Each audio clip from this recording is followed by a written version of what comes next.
Hello. ঠিক আছে, আজকে আমরা ওই গত ক্লাসের পরে জিনিসটা একটু দেখি। সেটা হলো যে তোমার গত ক্লাসে আমরা আলোক সমানতা পর্যন্ত পড়ছিলাম। আজকে আমরা দেখব আলোক সমানতার বিশেষ প্রকারভেদ।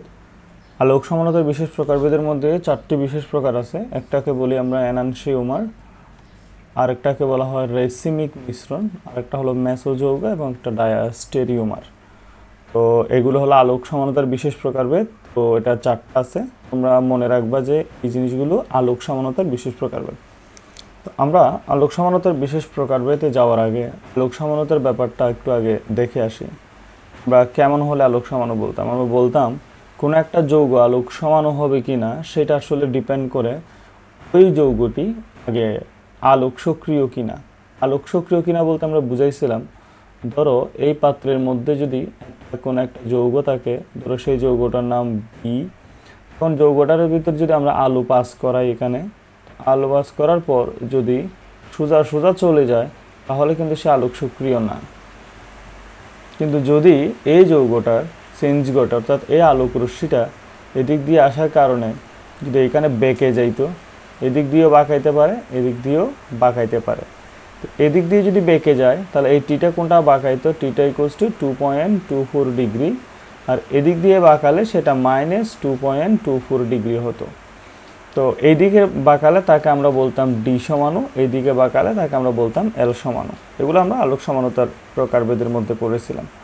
তো তোমরা একটা জিনিস খেয়াল করলে দেখবা যে এইদিকে ডি সমাণু যত ডিগ্রি কোণে বাঁকায়, এল সমাণু তার বিপরীত ডিগ্রি কোণে বাঁকায় এবং ডিরেকশনও বিপরীত। তো এখন এনানসিওমার জিনিসটা কি? এনানসিওমার জিনিসটা বুঝতে হলে আমরা আগে একটা দেখে আসি, সংজ্ঞাটা দেখে আসি। এটা ক নম্বরে আসে। বলছে যে যে সকল আলোক সমাণু তল সমবর্তিত আলোকে সমান, কথাটা দেখো, সমান কিন্তু বিপরীত দিকে বাঁকায় তাদেরকে এনানসিওমার বলে। এক্সাম্পল হলো যে তোমাদের আমরা ডিইলেকট্রিক অ্যাসিড এবং অ্যালল্যাকটিক অ্যাসিড হলো পরস্পরের এনানসিওমার। কেন? খেয়াল করে দেখো, উপরে আমি দুইটা তোমাদের এখানে ডিইলেকট্রিক অ্যাসিডের একটা সংকেত লিখলাম, এদিকে অ্যালল্যাকটিক অ্যাসিডের একটা সংকেত লিখলাম। আমরা গত ক্লাসেই বলেছি যে একটা টার্টার ল্যাকটিক অ্যাসিডের এই পাশে যদি ওএইচ থাকে ডান পাশে, তাকে আমরা বলি ডিইলেকট্রিক অ্যাসিড। যদি বাম পাশে ওএইচ থাকে তাকে আমরা বলি হলো ল্যাকটিক অ্যাসিড। এখন আমরা বলছি ডিইলেকট্রিক অ্যাসিড এবং অ্যালল্যাকটিক অ্যাসিড যে দুটো উদাহরণ আছে তা পরস্পরের এনানসিওমার। আচ্ছা, এনানসিওমার কেন? কারণ খেয়াল করো, আমি যদি এই পাত্রটার মধ্যে কি যৌগ ডিইলেকট্রিক অ্যাসিডকে রাখি, ডিইলেকট্রিক অ্যাসিডকে রাখি, তাহলে দেখা যাবে এখান থেকে আলো পাস করলে সেই আলোটা এখান থেকে এদিকে সোজা না এসে বরঞ্চ এটা এদিকে যাবে এবং সেই টিটার মান কত হবে? টিটার মান হবে পজিটিভ 2.24 ডিগ্রি। এখন তোমরা চিন্তা করো, এইটা ডিইলেকট্রিক অ্যাসিড দিকে করছে, আমি যদি আবার এখানে ল্যাকটিক অ্যাসিডকে যদি প্রবেশ করাই তাহলে ল্যাকটিক অ্যাসিডও এদিকে কোণ তৈরি করবে, সেই টিটার মান হবে -2.24 ডিগ্রি। আমরা কি বলেছি দেখো, খেয়াল করো, ডিইলেকট্রিক অ্যাসিড যেদিকে ওকে বাঁকাচ্ছে, ল্যাকটিক অ্যাসিড তার বিপরীত দিকে বাঁকাচ্ছে। খেয়াল করো, আমরা এই প্রশ্নটা লিখলাম যে সকল আলোক সমাণু তল সমবর্তিত, তলে সমবর্তিত আলোকে সমান, যে সবাই সমান কোণে, দুজনেই কিন্তু সমান কোণে বাঁকাচ্ছে 2.24 ডিগ্রি, কিন্তু ডিইলেকট্রিক অ্যাসিড ডান দিকে বাঁকায়, অ্যালল্যাকটিক অ্যাসিড বাম দিকে বাঁকায়। এই জন্য ডিইলেকট্রিক অ্যাসিড অ্যালল্যাকটিক অ্যাসিডের এনানসিওমার। তো এটা আমরা হয়তো বুঝতে পেরেছি। তুমি মনে রাখবা ডিইলেকট্রিক অ্যাসিড আর অ্যালল্যাকটিক অ্যাসিড হলো পরস্পরের এনানসিওমার। এবার আসো রেসিমিক মিশ্রণ। তোমরা বুঝতেই পারছো নামটা শোনার পর, রেসিমিক মিশ্রণ হলো এক ধরনের মিশ্রণ। তবে কার মিশ্রণ? তো বলছে এনানসিওমার দ্বয়ের সমমোলার মিশ্রণকে রেসিমিক মিশ্রণ বলে। আগের কথাটা তুমি চিন্তা করে দেখো, আগে তো আমরা যেটা করছি সেটা হলো যে এই পাত্রের মধ্যে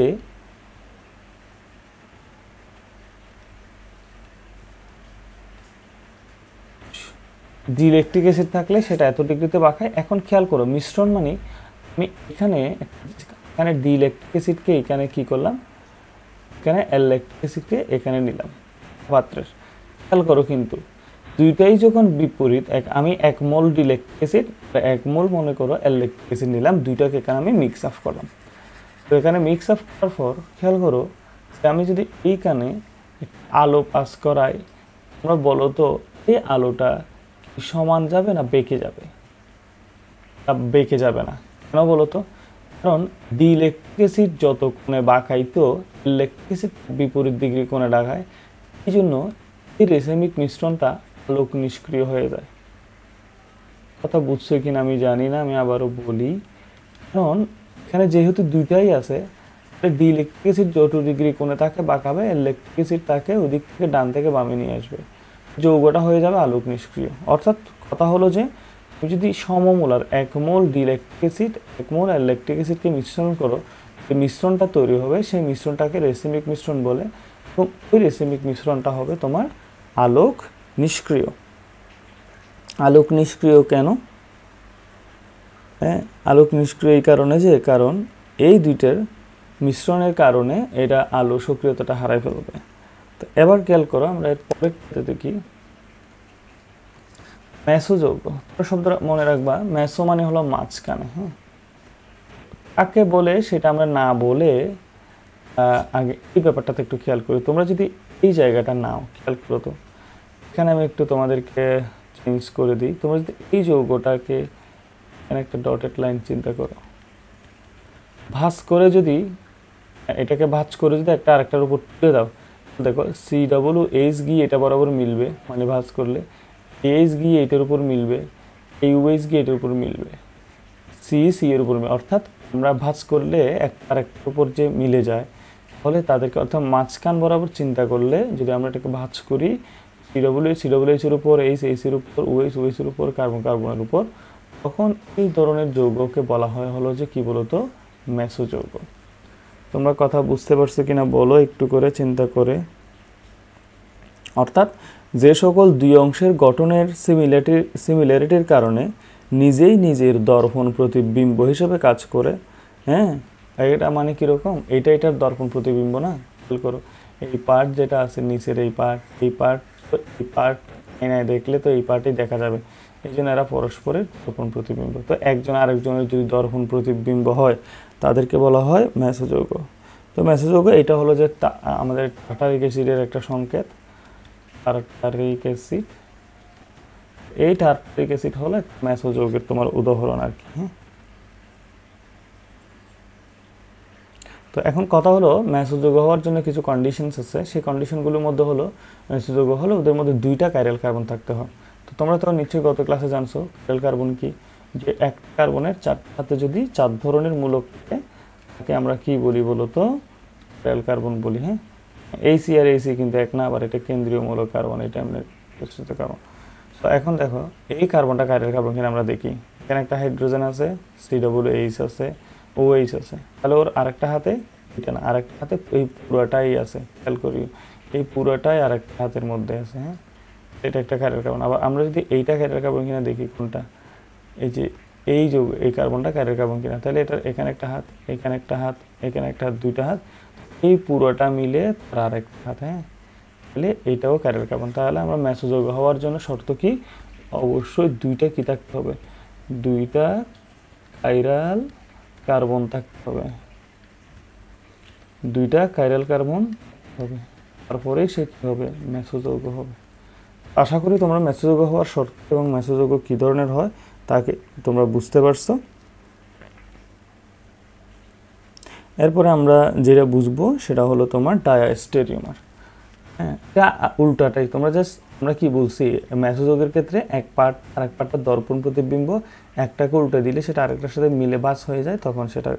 আর যদি বাস হয়ে না যায়, তো 2টা আলোক সমান যদি একে অপরের দর্পণ প্রতিবিম্বের মতো আচরণ না করে, মানে কীরকম, মনে করো এটা একটা যৌগ, আমি আরেকটা যৌগ এখানে তোমাদের জন্য আঁকি, তাহলে বিষয়টা তোমরা বুঝতে পারবা। এখানে মনে করো একটা কার্বন নিলাম আমি, এখানে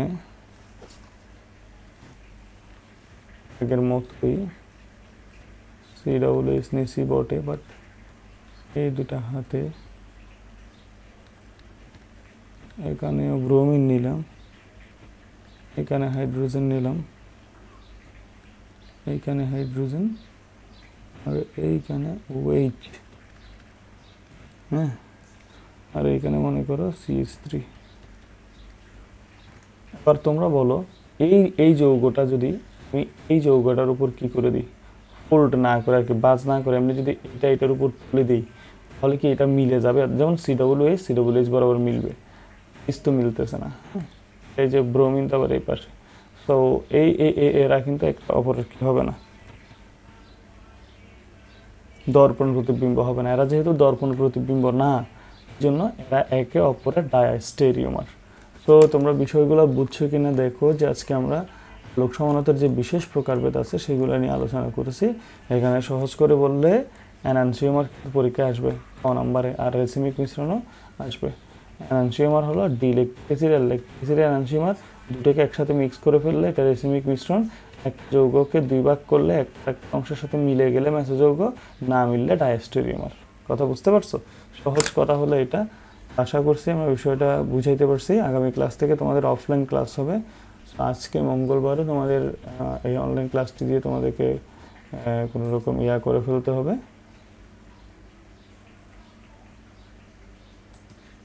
হলো কথা। আল্লাহ হাফিজ।